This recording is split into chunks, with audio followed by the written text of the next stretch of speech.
बिस्मिल्लाहिर्रहमानिर्रहीम अस्सलाम वालेकुम। की हाल है भैन भाईओ? अल्लाह पाक तुहानू खुश रखे, सलामत रखे। जेड़े परदेस भैन भाई ने अल्लाह पाक उन्होंने अपनी हिफ्ज़ो अमान च रखे तो हसदा वसदा रखे। बीमारां नू अल्लाह पाक शफा देवे, आमीन। अज मैं बना रही हाँ अंब का मुरब्बा, यानी कि कैरी का मुरब्बा। यह कैरियां असी कट रहे हैं, वेखो। इस तो बाद असी फिर उसदा मुरब्बा बनावांगे।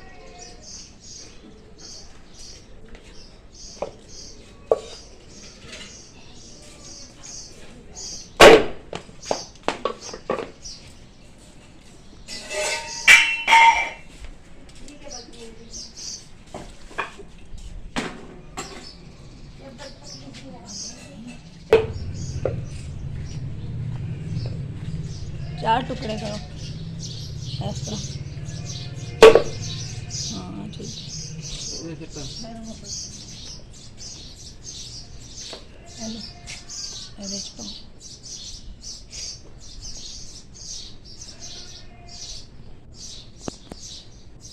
ज़्यादा वड्डा है, उन्होंने ज़रा छोटा कर लो।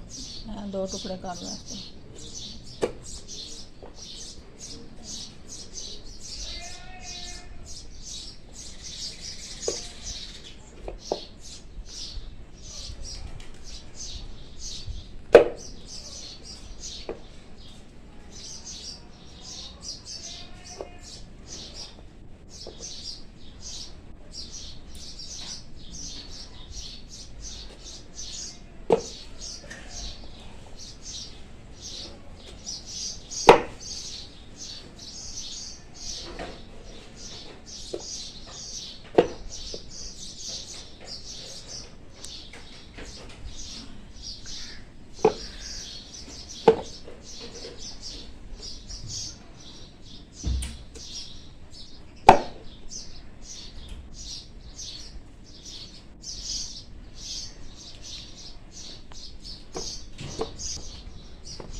हुण मैं इमलियां छिल लैनी हाँ, कैरियां नू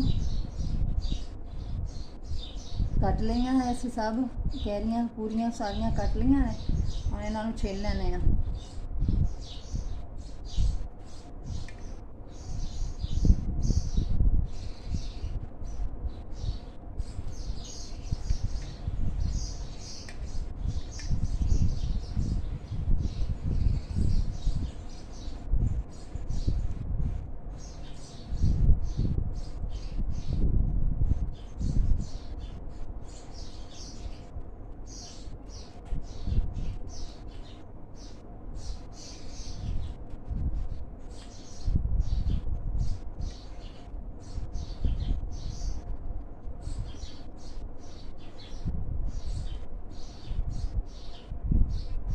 अगर कैरी पक्की पक्की होवे ना, पीली पीली जरा, तो वो चीनी घट पैंदी है। तो जे अगर ज़्यादा कच्चियां होन, ज़्यादा खट्टियां होन, तो फिर चीनी ज़्यादा पैंदी है।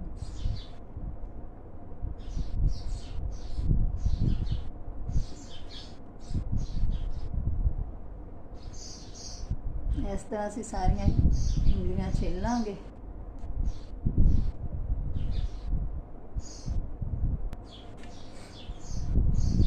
अद्धी कैरी तकरीबन छिली गई है, बाकी दी अद्धी छिलदी पई।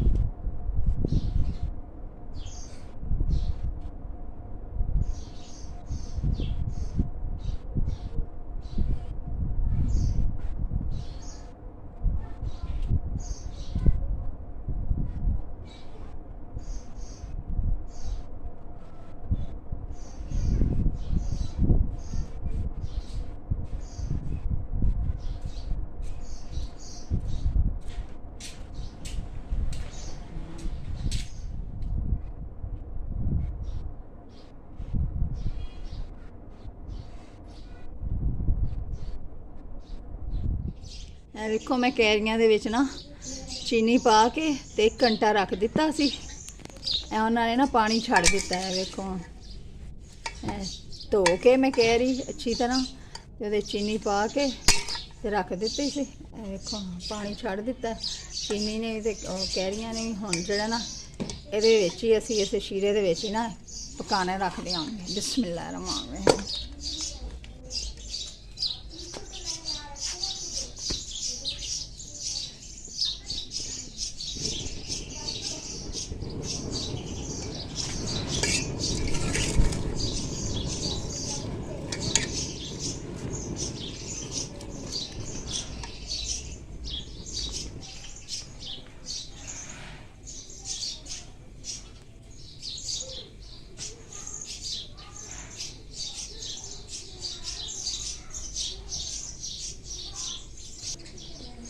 ਵੇਖੋ ਪਹਿਲੇ ਵੀ ਮੈਂ ਰੱਖੀਆਂ ਨੇ। ਜਿਸ ਟਾਈਮ ਤੁਸੀਂ ਨਾ ਇਸ ਤਰ੍ਹਾਂ ਕਰਨਾ ਹੈ ਕਿ ਤੁਸੀਂ ਕੈਰੀਆਂ ਨੂੰ ਅੱਛੀ ਤਰ੍ਹਾਂ ਛਿੱਲ ਕੇ ਧੋ ਕੇ ਤੇ ਉਹਨਾਂ ਨੂੰ ਪਤੀਲੀਏ 'ਚ ਪਾ ਦਿਆ ਜੇ। ਪਤੀਲੀਏ 'ਚ ਪਾ ਕੇ ਤੇ ਉਹਦੇ ਜਿੰਨੀ ਚੀਨੀ ਤੁਸੀਂ ਪਾਣੀ ਹੈ ਨਾ, ਮਤਲਬ 2.5 ਕਿਲੋ ਕੈਰੀ ਹੈ ਤੇ ਉਹਦੇ 'ਚ ਕਿਲੋ ਸਵਾ ਕਿਲੋ ਚੀਨੀ ਪਏਗੀ। ਅਗਰ ਤੁਹਾਡੀਆਂ ਕੈਰੀਆਂ ਜ਼ਿਆਦੀਆਂ ਕੱਚੀਆਂ ਨੇ ਤੇ ਉਹਨਾਂ ਜ਼ਿਆਦੀ ਚੀਨੀ ਪਵੇਗੀ ਥੋੜੀ ਹੋਰ।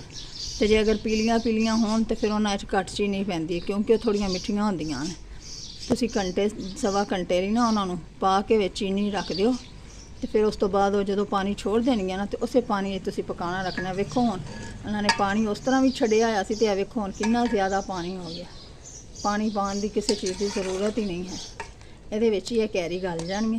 ਹੁਣ ਮੈਂ ਇਹਦੇ 'ਚ ਇਲਾਚੀਆਂ ਪਾਉਣ ਲੱਗੀ ਹਾਂ ਛੋਟੀਆਂ। ਹੁਣ ਇਹਨੂੰ ਇਹਦੇ ਵਿੱਚ ਹੀ ਨਾ ਪੱਕਣ ਦਿਆਂਗੇ ਜਦੋਂ ਤੱਕ ਇਹ ਗਲਦੀਆਂ ਨਹੀਂ ਕੈਰੀਆਂ। ਇਹ ਵੇਖੋ ਅਸੀਂ ਇਹਦੇ ਵਿੱਚ ਪਾਣੀ ਵੀ ਨਹੀਂ ਪਾਇਆ ਨਾ ਤੇ ਫਿਰ ਵੀ ਇਹਦੇ ਵਿੱਚ ਵੇਖੋ ਕਿੰਨਾ ਸ਼ੀਰਾ ਇਹਨੇ ਕਿੰਨਾ ਪਾਣੀ ਛੋੜ ਦਿੱਤਾ। ਅਸੀਂ ਇੱਕ ਤਾਰ ਦਾ ਇਹਦਾ ਸ਼ੀਰਾ ਬਣਾਉਣਾ।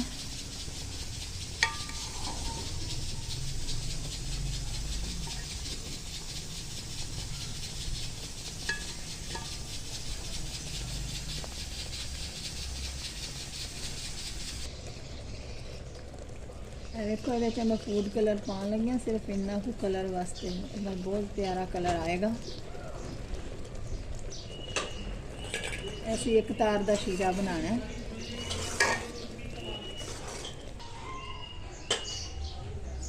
देखो बस इन्ना शीरा गाढ़ा रखना है। देखो कलर भी पाया। देखो मुरब्बा तैयार हो गया। ਵੇਖੋ ਮੁਰੱਬਾ ਤਿਆਰ ਹੋ ਗਿਆ। ਇਹਦੀ ਫਾਈਨਲ ਲੁੱਕ ਕਿੰਨਾ ਖੂਬਸੂਰਤ ਕਲਰ ਆਇਆ ਮਾਸ਼ਾਅੱਲਾ। ਅਗਰ ਤੁਸੀਂ ਬਣਾਉਣਾ ਚਾਹੁੰਦੇ ਹੋ ਤਾਂ ਪੂਰੀ ਰੈਸਪੀ ਨੂੰ ਇਸ ਤਰ੍ਹਾਂ ਫੋਲੋ ਕਰਨਾ ਹੈ ਤਾਂ ਬਹੁਤ ਜ਼ਬਰਦਸਤ ਮੁਰੱਬਾ ਬਣੇਗਾ। ਅਗਰ ਤੁਹਾਨੂੰ ਸਾਡੀ ਵੀਡੀਓ ਪਸੰਦ ਆਏ ਤਾਂ ਚੈਨਲ ਨੂੰ ਲਾਈਕ ਤੇ ਸਬਸਕ੍ਰਾਈਬ ਜ਼ਰੂਰ ਕਰਨਾ। ਅੱਲਾ ਹਾਫਿਜ਼।